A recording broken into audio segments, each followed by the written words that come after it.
2018, we had a trade war. And now we're having a trade war. 2018, a lot of the people on China's internet talking about we're going to lose. We should obey. We should kneel down. We had immediately after the trade war, we actually had a video piece of content, very much echoing what today retrospectively that you see as the China's official stance in the public sentiment, which is resolve, which is resilience, and a very large key national state media refused to air it. China, because they're unclear about where the trade war is going. They were afraid that China would lose badly, and by airing such a strong message would make them look stupid. But this time you can tell that we're still angry, but we're not that angry. No, that's because China is much better prepared this time. Yes. Much better that was prepared. a rehearsal. Trump 1.0 was a rehearsal. Yes. I mean, for many years, people were angry with the government for all the rigors of the dual circulation, COVID, the property market decline. Now, in a sense, people realize that it's to prepare for this day. You think China's well prepared? Appears to be, but never be overconfident and never be static. The blows will come. You've got to adjust. And even if China does well this round, Trump will always do well. He will declare victory whatever happens, right? So Trump will always do well. But if China also does well, then when the next time comes, the test may be more severe because they would have taken a measure of China. And they too would have become more prepared.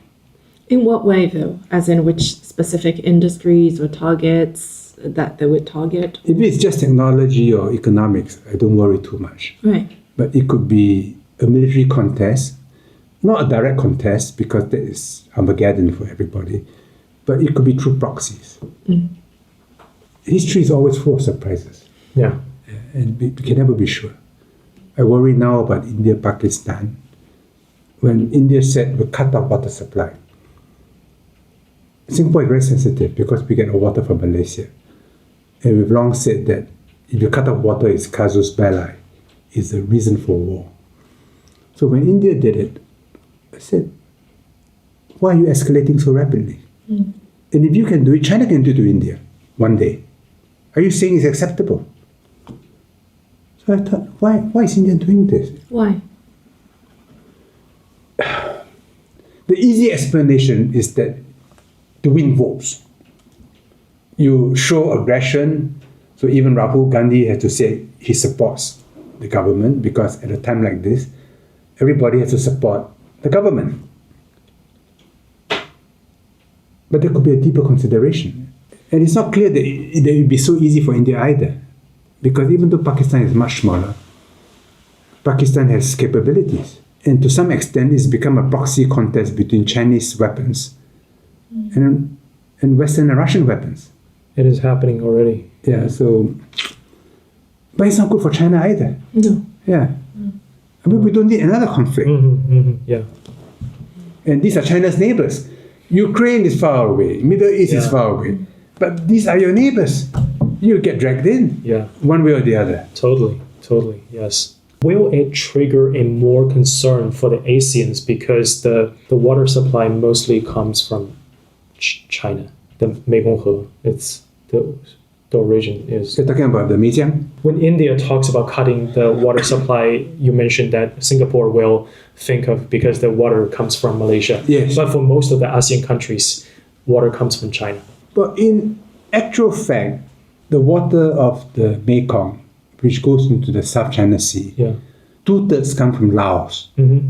So China supplies some of it, but not the greater part of it. Yeah.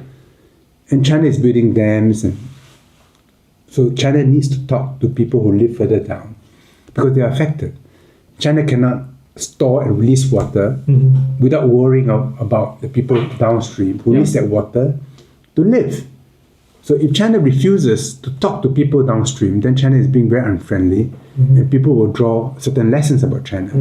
I don't think China is doing it. I think there's a lot of conversation going on. Yeah. It's not just China, it's also Laos. And then it goes to Cambodia. Then it goes to Vietnam. So we all depend on each other. Interesting times. Maybe the challenging times will help unite the region more. I think so. We're in a great transition. The ASEAN-China relationship is an extremely important relationship. The trade is now $1 trillion. And the complementarity is profound. We are like the same time zone. China is dry. China is cold. China is aging. China is mostly land. Southeast Asia is young. Southeast Asia is warm. Southeast Asia has plenty of water. Same time zone. You can't grow coconuts. You can't. Hainan can grow a few. Durians, Hainan can grow a few, not very good ones. Fish, maritime products. I was talking to Yong Peng from China Institute.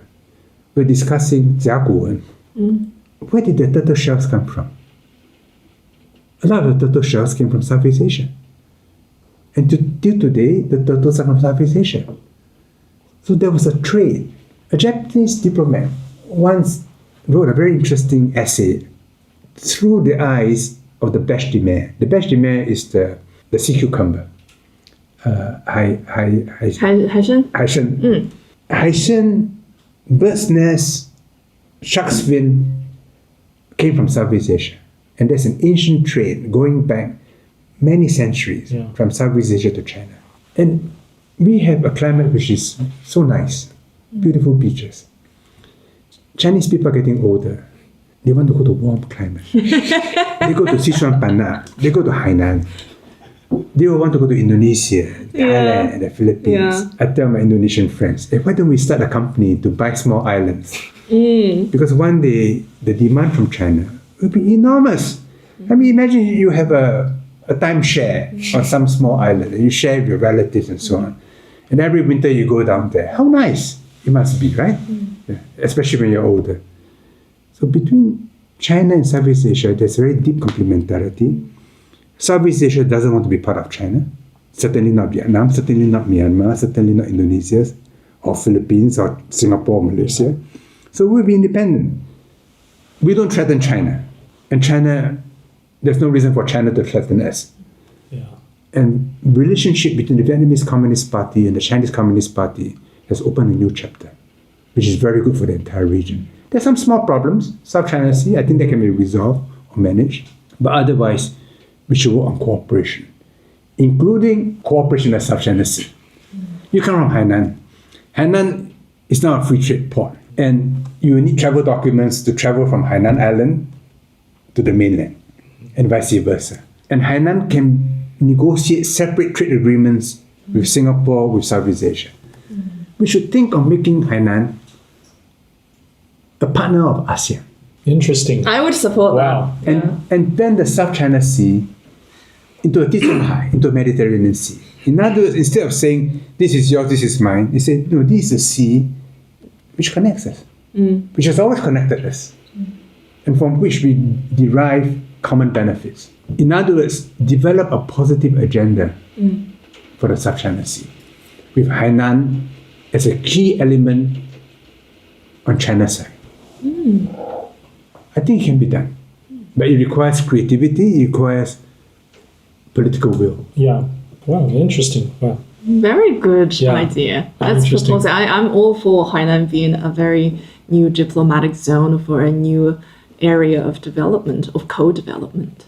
You can have a free trade agreement between Hainan. Well, Hainan is becoming a free trade zone. Therefore, under WTO rules, you can have an independently. Yes. Right. So the free trade agreement between Hainan and Singapore, Hainan and Southeast Asia can go much further than the one with the PRC. 偷偷告诉大家，我最近发现了新法宝 Royal Face 逆时奇迹系列，它有活肤露、全效精华，还有精华霜。尤其我皮肤比较偏干，所以我非常的注重保湿。保湿做得好，肌肤自然烹润。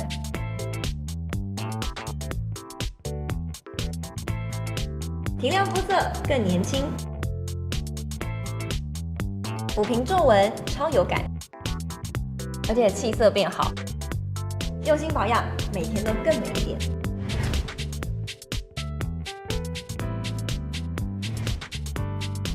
美吧！